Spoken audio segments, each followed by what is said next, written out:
ഞാൻ ഈ പറയുന്ന കഥ തികച്ചും സാങ്കല്പികം അല്ല. ഇതിലെ കഥയും കഥാപാത്രങ്ങളും മരിച്ചിരിക്കുന്നവരും ജീവിച്ചിരിക്കുന്നവരുമായും ഒരുപാട് ബന്ധമുണ്ട്. ഈ കഥയ്ക്ക് ഏതെങ്കിലും മതവുമായി സാദൃശ്യം തോന്നിയാൽ അത് സ്വാഭാവികമാണ്. എന്ന കഥയിലേക്ക് കിടക്കട്ടെ. സംഭവം ഇതാണ്. ഇപ്പോൾ ഒരു 2-3 പിള്ളേരുള്ള ഒരമ്മ, ഈ അമ്മ ഈ കുട്ടികൾക്ക് ഭക്ഷണം കൊടുക്കണമെന്നുണ്ടെങ്കിൽ ഈ അമ്മ കുറച്ച് നിബന്ധനകൾ വെച്ചിരിക്കുക. അപ്പോൾ അമ്മ ആദ്യത്തെ കുട്ടി വന്ന് ചോദിച്ചു, അമ്മേ എനിക്ക് ശകലം ഭക്ഷണം തരാമോ എന്ന് ചോദിച്ചു. അപ്പോൾ അമ്മ പറഞ്ഞു, ഭക്ഷണം തരണമെങ്കിൽ നീ ഒരു ചെറിയൊരു പരിപാടി നടത്തണം എന്ന് പറഞ്ഞു, ചെയ്യണം എന്ന് പറഞ്ഞു. എന്താ? നീ ആദ്യം പോയി ഒരു ശൂലം കുത്തിക്കൊണ്ട് വരാൻ പറഞ്ഞു. എവിടെ? നിനക്ക് ഇഷ്ടമുള്ള സ്ഥലത്ത് കുത്തിക്കൊണ്ട് വരാൻ പറഞ്ഞു. ഓക്കെ. അപ്പം ആദ്യത്തെ പയ്യൻ പോയിട്ട് ഇവൻ ചെവിയെ ശൂലം കുത്തിക്കൊണ്ട് വന്നു.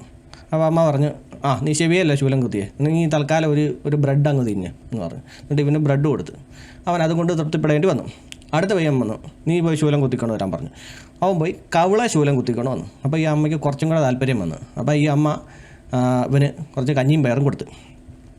അടുത്ത മകൻ വന്നു. അടുത്ത മകൻ ഇത് കണ്ടു കഴിഞ്ഞപ്പോഴത്തേക്ക് അവന് മനസ്സിലായി ഇത് സൂപ്പർ പരിപാടി അല്ല, ഇങ്ങനെയൊക്കെ കുറച്ചും കൂടെ ഹാർഡായിട്ട് ചെയ്ത് കഴിഞ്ഞാൽ നമുക്ക് നല്ല ഭക്ഷണം കിട്ടുമെന്ന് അളിയന് മനസ്സിലായി. ഇവൻ ചെയ്തതെന്നറിയോ?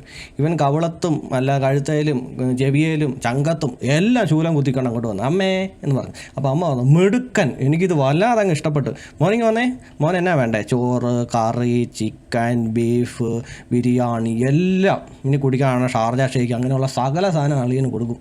ഈ കഥയിലെ ഈ മക്കളുടെ അമ്മ എന്ന് പറയപ്പെടുന്ന സ്ത്രീയെ നിങ്ങളൊരു അമ്മയായിട്ട് കണക്കാക്കുമോ? വേണ്ട, ഒരു മനുഷ്യനായിട്ടെങ്കിലും കണക്കാക്കുമോ? ഒരിക്കലും ഇല്ലല്ലോ.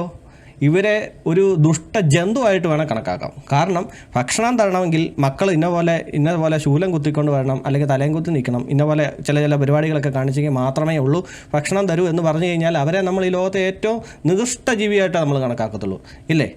അപ്പം ഞാൻ ഈ പറഞ്ഞ കഥ നിങ്ങൾക്ക് മറ്റേതെങ്കിലും ഒരു ആചാരവുമായിട്ട് ബന്ധം തോന്നിയിട്ടുണ്ടെങ്കിൽ അത് തികച്ചും സ്വാഭാവികം മാത്രം.